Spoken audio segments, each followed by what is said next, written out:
Hi, it's Dr. Marks, and our topic for today is Buddhism. And what I'm going to do here is offer you a very basic introduction to Buddhism. Now, as I'm going to describe to you, we're going to be traveling to a very heavily Buddhist country with Buddhist images absolutely everywhere, so it would be impossible to understand Thailand without having an understanding of Buddhism.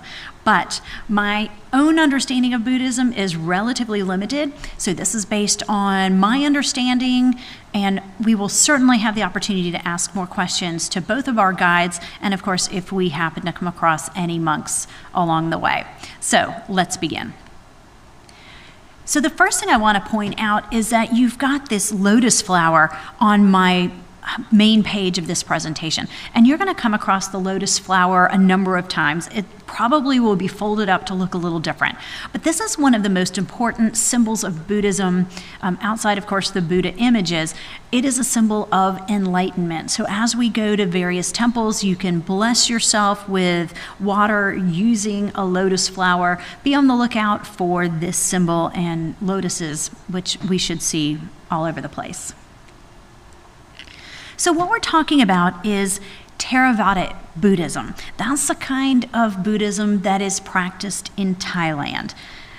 One key element, or rather one key fact that you need to understand is that Thailand is overwhelmingly Buddhist. There's not a lot of diversity in terms of religion in Thailand. Now, it depends on what statistic you're looking at, but somewhere around 94-95% of Thais consider themselves to be Buddhist.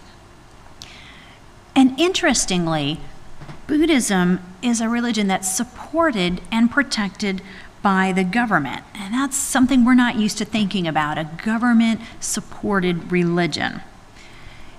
If you look at the entire country, there's over 24,000 Buddhist temples in Thailand. So you're going to see them absolutely everywhere. We can be in very rural places, and we're going to see them. We're going to see some very famous ones in the capital, Bangkok. So Buddhism in Thailand is a state-supported religion. And when we think about a state-supported religion, that's clearly a foreign concept for Americans.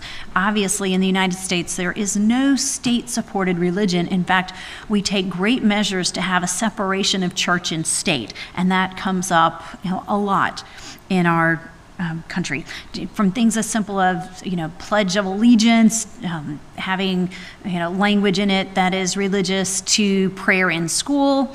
We really have a lot of focus on this separation of church and state, but that just doesn't exist in Thailand.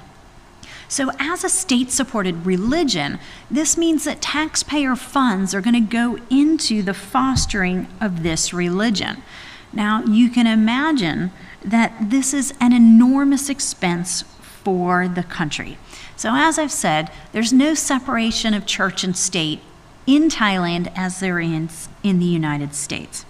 So I want you to think about simply the cost of building and maintaining temples. That alone is going to be a significant expense. But then add to that all of the perks for monks. For example, free public transportation for monks. That's probably not an outrageous expense, but there's a number of things we could add to the list. Now, I don't want to create the image that the only way that they fund this religion is through taxpayers, because that's not going to be true. There's going to be local support. There's going to be people making donations and tithing. So it's not all on the backs of taxpayers. But unlike in the United States, taxpayer funds do foster this religion in Thailand. Theravada Buddhism teaches the idea of sexual equality. But what's really interesting is that the culture may not always represent this. I'll be interested to see your thoughts on this after traveling around for 2 weeks in Thailand. Does it seem like it's a country that promotes and fosters sexual equality? Well, for a lot of people, it appears to be a patriarchal society. In other words, it's a male-dominated society. But I'll see what you think. I don't want to put my own impressions on you, and you certainly should take a look around and see if you think that's true or not. But one thing comes to mind, and that is, and I'll be talking about this at the end of this presentation, females are not able to be monks. So if this is a religion that teaches sexual equality, then wouldn't it make sense that being a monk would be an opportunity open to both men and women? But that's not the case. Now, one big element of this religion is the practice of meditation. And so this is going to be an important part of somebody's daily routine if they are Buddhist. And of course, also following the Buddhist teachings, so the teaching of Buddha. And I'll talk a little bit more about that, but not probably as deep as somebody who's a scholar in this area would be able to do, obviously. So I'm just going to give you a little bit. Now, one thing that you're going to see is that Buddhists have a very strong belief in the natural and ancestral spirits. And one thing you're going to see is that spirit houses are going to exist all over Thailand. So you're going to have a spirit house outside of your own home and outside of your businesses. And I've got some pictures here of spirit houses. And these are basically a home that is provided for the spirits, and you want it to be a nice home. And you're also going to make offerings to the spirits. So as we roam around, take a good look at these spirit houses and what kinds of offerings are being made. It might be, food and beverages, incense. It could also be flowers. One thing that the spirits seem to like is Fanta. You see a lot of Fanta soda pop. But you're going to make offerings to the spirits. Another thing that's important is that when you make more money and you get yourself a better house, you have to upgrade the house for the spirits as well. So when your house gets upgraded, the spirits should also get a better house. On the bottom, you see an example of a spirit tree. So if you believe in spirits, then you believe then also that the trees have spirits, and it's not going to be uncommon for us to find these kind of decorated trees in this way. So let's talk about Buddha.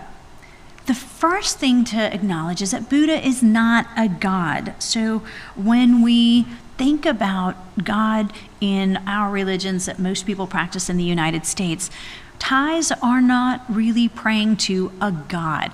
I currently have a Thai exchange student, and he's super cute. His family is definitely Buddhist. He practices Buddhism, and he's been participating in an organization with his friends. I think it's called Young Life, and it's religiously affiliated. And he came home the other day and said to me that he talked to God. They did some kind of exercise or activity where he talked to God, and he kind of chuckled a little bit because God in his world isn't going to exist. That when he prays to Buddha, in his mind, he's not praying to a god. So who is Buddha? Buddha is Siddhartha Gautama from the Nepalese-Indian border. And so we're talking about an actual person. And he was a Brahmin prince. So he was from a wealthy family. He, was probably in line to inherit the throne. And he gave up this fortunate life and instead found enlightenment. So they're talking about somebody who, existed many, many, many years ago from the Nepalese-Indian border. He had a life of riches, and he gave it all up and instead pursued this path of finding enlightenment, something we're going to talk more about. So the Buddha reached enlightenment and started teaching around 528 BC. And you're going to see endless depictions of him in all different shapes and different forms. And I've probably already said it, but regardless of the type of image of the Buddha, we must be extremely, extremely respectful. It would be incredibly inappropriate for us to do anything that would be considered disrespectful towards a Buddhist image.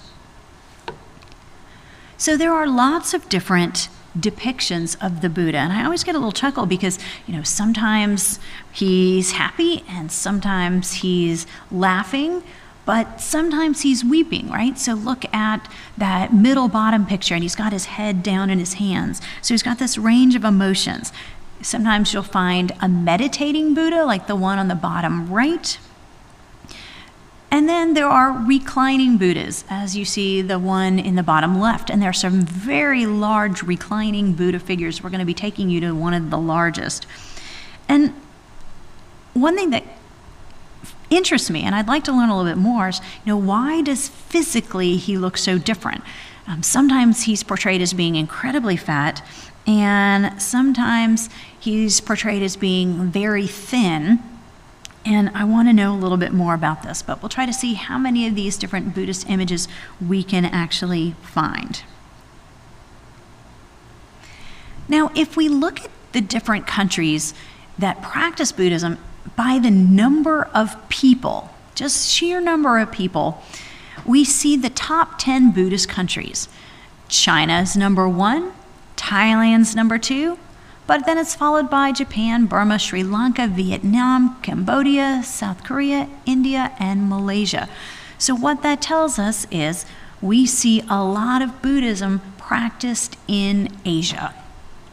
But as my note in yellow says, these countries are not of equal size. So it's a little unfair to rank them simply by number of people, because China, of course, is going to be at the top, because China is a huge country, much bigger than Thailand. So just by sheer number of people, China's number 1 and Thailand's number 2.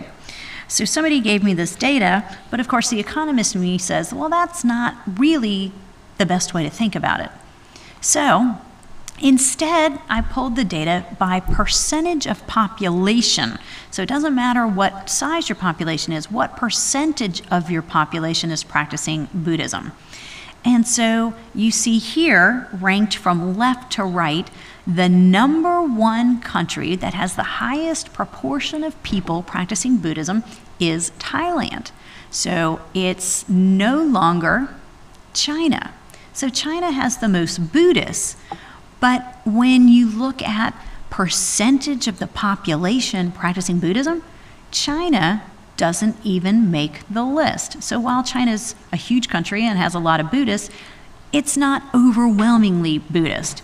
So the top 3 countries practicing Buddhism, Thailand, Cambodia, Myanmar, or Burma, and that's based on the proportion of the population. So again, economists always think about how they're representing numbers, and you have to ask, which is the more appropriate way to represent the data? I think this makes the most sense. Thailand is the number 1 most Buddhist country. A word that you need to be familiar with is the Wat. A Wat is a religious structure that is dedicated to the Buddha. So you'll hear me refer to it as temples, but our guides will refer to them as Wats.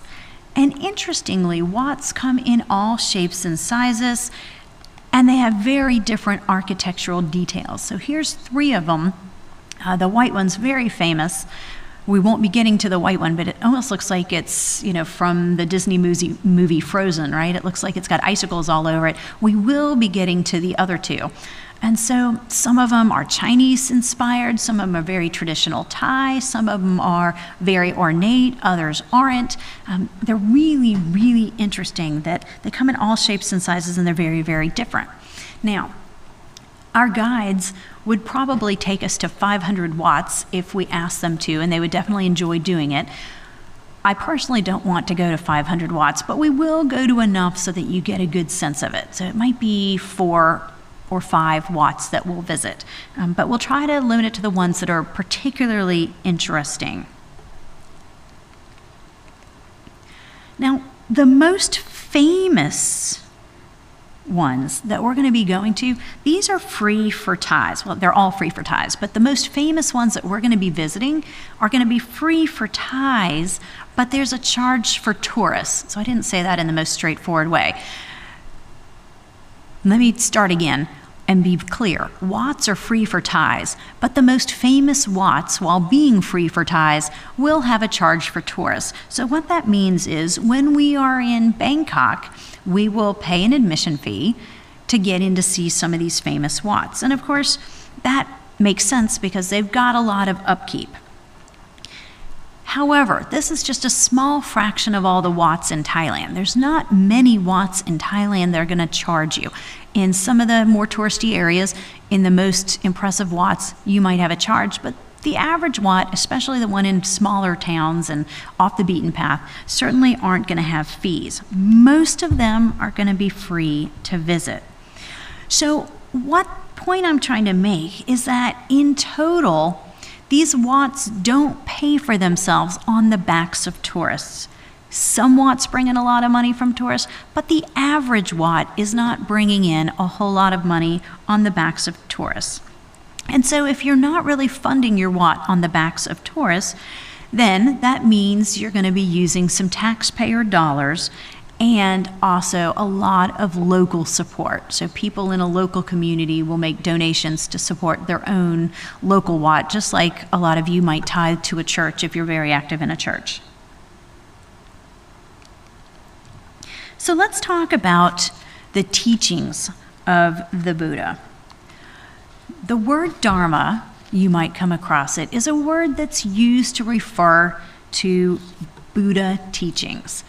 And there's a very simple phrase offered by Buddha that summarizes his teachings in one simple sentence.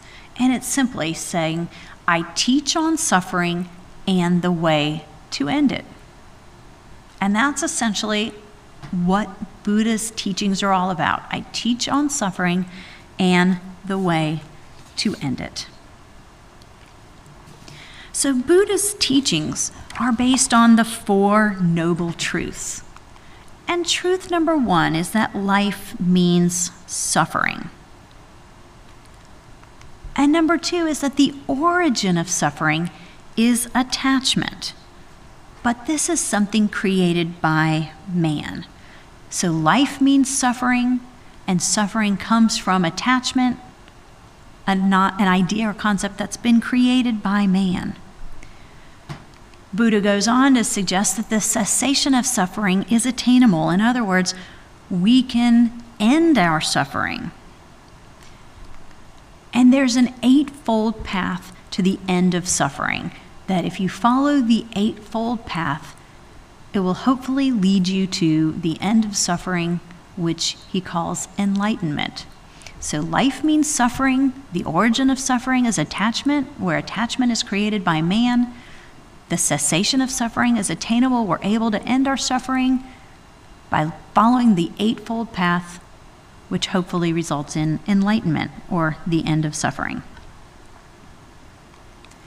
So the eightfold path to the end of suffering, the idea of enlightenment, focuses on having the right view, the right intention, the right speech, the right action, the right livelihood, the right effort, the right mindfulness, and the right concentration. And so a lot of this is going to be dictated by the precepts that monks have to live with. And we'll go through some of these precepts, but first let's talk about monks. Obviously, monks are going to be very recognizable because they wear the bright orange robes, and on top of that, they're going to have shaved heads. Now, one of my students asked me on a previous trip, because we were in a store that sold a lot of supplies for monks, and he wanted to know, would it be inappropriate for him to buy a monk robe to use as a Halloween costume later? Well, what's the answer to that question? Clearly, it would be inappropriate and highly offensive to anybody who was seeing you buy a monk robe. So, we really want to be incredibly respectful. So they wear the bright orange robes, and those are reserved only for monks, and they shave their head.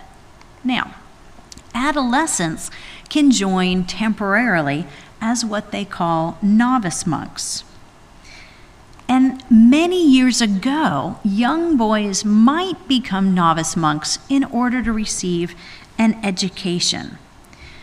And that was particularly true in the rural areas because, and we're talking about many years ago, this might have been the only way to get an education if you were a teenager in a very rural area, especially a very poor area. And so you would join as a novice monk, and they would teach you how to read and how to write. Not so much true as much now. But it is true that many of the novice monks seen today are abandoned by their parents, or perhaps their parents have died. So some teenagers or adolescents might become novice monks purely out of necessity because they have no family. Or it might be that the families can't afford to raise their children, and so they've been passed off to the temple, and the temple will raise them. Other novice monks might participate for just a temporary period of time. So it's possible maybe you're ordained as part of a funeral ritual for a grandparent. And so this would maybe be a way to honor your grandparent by getting ordained as a novice monk at their funeral. Or you might be ordained during a school holiday. Maybe you spend a number of weeks over your summer break and you get trained and ordained as a monk, or as a novice monk. Now, novice monks have 10 precepts that they have to live by. And that's not a very long list, given that your full monks, your adult monks, have 227 precepts to live by. But here are the precepts that I've been able to find for novice monks. So number 1, refrain from killing living things. 2, refrain from stealing. 3, refrain from unchastity, in other words, sensuality, sexuality, lust. 4, refrain from lying. 5, refrain from taking intoxicants. 6, refrain from taking food at inappropriate times. In other words, after noon. Monks can eat up until noon, but not after. 7, refrain from singing, dancing, playing music, or attending entertainment programs. 8, refrain from wearing perfume, cosmetics, and garland, where garland they're defining as decorative accessories. 9, refrain from sitting on high chairs and sleeping on luxurious, soft beds. And 10, refrain from accepting money. So those are the 10 precepts for novice monks. Now, unlike the novices, your monks, I guess I'll call them full monks, have 227 precepts to live by. And as you go through the list, you're going to see that many of these are related to sexuality and relations with women. But then there are other ones that govern belongings. I'm going to go through a number of them with you so you can get a sense of this. But you're going to see some are very explicit and very detailed, kind of in a way that seems a bit unusual. And you'll see what I mean in a moment. So as I said, a lot of these precepts govern interactions with women and sexuality. And you're going to be maybe shocked by some of these. So, not to have sexual intercourse. Not to intentionally emit sperm. Not to touch a woman. Not to have an ill-mannered conversation with a woman. Not to be found alone in a remote place with a woman that can arise suspicions about intercourse. Not to be found alone in a remote place with a woman that can arise suspicions about conversations about lustful subjects. Not to lie down in a building in which there is a woman. So again, some of these are incredibly detailed. So not just don't have sex or lustful thoughts or touch a woman, but don't be any situations that could arise suspicion about being alone with a woman and your intentions. There are also rules about things like their robes. For example, there are rules, I'm not going to go explicitly through all of them, but who can you get them from, and who's allowed to wash your robe. There's also rules about personal belongings and money, from as specific as what kind of rug you're allowed to accept, to not being allowed to use money, to not being allowed to accept money, and not being allowed to exchange things. In other words, have a barter trade. So, again, very detailed. So I found some of these, and these are literally from the interpretations of the precepts, again, translated into English. So I've literally lifted these from the website that I've given you, and these first set are about food, and I think these are funny to get a sense of just how specific they are. So, not to hide the curry under the rice in order to obtain more, not to request and eat food if one is not ill, not to look at someone else's bowl with jealousy, not to eat by inserting large morsels in the mouth, to prepare mouthfuls of suitable proportions, not to shove too much food in your mouth, not to open the mouth before the food reaches its level, not to put the hand in the mouth, not even a finger, not to speak with a full mouth. And it goes on, there's even more about eating. Not to throw pieces of food into the mouth, not to eat cutting pieces of food with the mouth, not to fill the mouth with food so that the cheeks are inflated, not to agitate the hands when eating, not to scatter the rice when eating, not to let the tongue out when eating, not to make noise in opening the mouth when eating, not to make noise, slurps, when absorbing a liquid.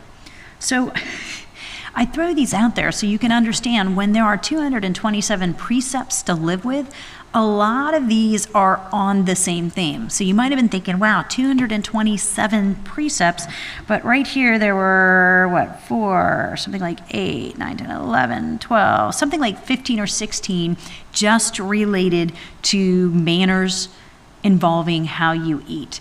So when we talk about 227 precepts, a lot of them are overlapping and on the same theme. Now more about eating, because we're going to see this process that you're seeing in the picture in the upper right corner of monks collecting alms. And in fact, when we get to Sanctuary, we're going to be participating in this. And monks have very strict rules about obtaining food. So food can be brought to them or given to them as they walk around. And that's what you see right here. They're walking around and food is being given to them. But a monk may not ask for food or go into a restaurant. So you can walk around and have food given to you by anyone, but the monk may not ask for the food and he can't go into a restaurant. So it's important to understand that this is a ritual and they're not begging for food. And the reason that Thai people are out there giving food to the monks is that giving food to monks is considered to bring you blessings. And so if you want to be blessed, you're going to donate food to the monks in this way. And the precepts that we've been talking about, these 227 precepts, specifically address this process. So let me give you some examples, again, from that same website. To adopt a respectful attitude when going to collect food. Maintain the attention on the bowl when going to collect food. In other words, you shouldn't be, checking out the women. It's usually the women that are giving you the food. Not to accept more than 1 ration of curry for every 3 rations of rice when going to collect food, right? Very specific. Accept food in proportion to the bowl without exceeding its inner rim when going to collect food. So some of these precepts govern the collection of food. Now, can women be monks? And to some degree, we've answered that question. In Thailand, women are not allowed to be monks, which again makes some people question how that promotes equity, right? Because Buddhism teaches that the genders are equitable, that there's equity between men and women. So if there's equity between men and women, why can't women be monks in Thailand? Now, there are some countries that have female monks. I did a little research on this. And there are also some women in Thailand who are trying to revive the practice of having female monks. History suggests in my reading that there have been monks who are women in Thailand's history, but as they died, this regulation came about that only men could be monks. So this picture right here is a group of female monks, and they look almost like the male monks, right? They've shaved their heads in the same manner, and they're wearing the same orange robes. But as I said, there's an official ban on female monks in Thailand. So how would somebody be a monk and be in Thailand? Well, what basically is being done is that they go to get ordained somewhere else. For example, Sri Lanka.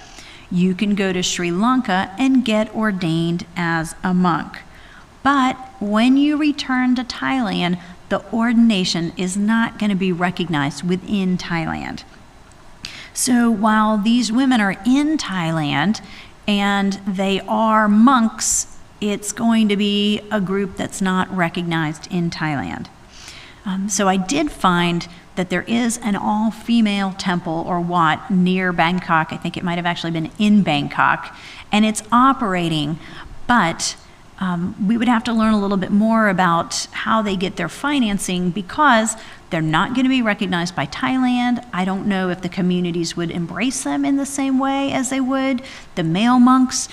Again, they're probably not going to get taxpayer funds, so it would be fascinating to learn more. I just haven't done it yet. Now, what we might see are women dressed like this in these pink robes. And so they'll have this combination of both the pink and that orangey saffron color. And these are actually nuns in the Buddhist temple. So they are Buddhists, it's part of the Buddhist temples, but they call them nuns. And they do have similar precepts that guide them, the same as the monks do. So there's going to be a very similar set of precepts. But some sources suggest that the role of the nun is a little different. Possibly that they're involved in more social work activities as opposed to spending their day in meditation and study. So a monk would spend his day in meditation and study, where these women are likely out in the community doing good works and working with the public. Now, as we roam around Thailand, as I said, we're going to see a lot of monks, and we want to remember the rules that we discussed concerning our interaction with monks. So remember, they cannot receive anything directly from a woman. And so the women here in the picture that are donating the food or giving the food, they're putting the food directly into the bowls. So when they put the food directly into the bowls, that's okay because the monk is not receiving anything directly. So by directly, it really means kind of in their hands. Monks may not be touched by a woman. So we want to remember to keep our distance, and if we find ourselves on a crowded bus or a crowded water taxi, if monks get on, we're going to have to be especially careful. Now, I'm sure that they realize it may be impossible. Somebody might brush up against them if it's a very, very crowded facility, but we're going to do our best. Women need to keep their distance. So remember, if we stop to talk to some monks, if we meet some that speak English, that's fine. Just try to be a respectful distance as you speak. And remember that there are certain places where seating's going to be reserved for monks, and it's going to be identified with either a sign or draped in orange fabric. So just be aware. When it comes to photos, we want to be a little careful. Monks are probably used to having their photos taken. I'm sure that tourists are all the time putting cameras in their face, but And we can take pictures too, but when we're doing so, let's try to be a little more discreet when we can. Although when we're in Sangkhlaburi and we're in the monk processional, we're definitely gonna wanna take some photos, and they'll be expecting that, and it will be okay. And when in doubt, we'll always ask our guides. Most importantly, we need to remember the rules for dress. So think about the precepts that govern the monks. We just went through a whole lot of things. They're not allowed to, have any lustful thoughts or be accused of having lustful thoughts or accused of doing anything that might suggest that they're thinking along the lines of sexual, of a sexual nature or something sensual. So given that we're going to be seeing monks all over the country, you can understand why it's important that we be appropriately dressed and that we're being respectful. So again, that means dressing modestly to the best of our ability given the heat. If it wasn't so hot, we would be in pants or skirts, but the heat is really going to require us to wear shorts, and that's why it's so very important that you have clothing that's of an acceptable length so that we can be as modest as we can given the constraints of the weather. So that's my introduction to Buddhism. While we're there, we'll certainly learn a lot more about Buddhism, and we can ask our guides who will be Buddhist as well. Any questions that you have, I look forward to learning a little bit more about Buddhism with you as we travel. Let me know if you have any questions on what I've presented. And as always, I hope you have a fantastic day.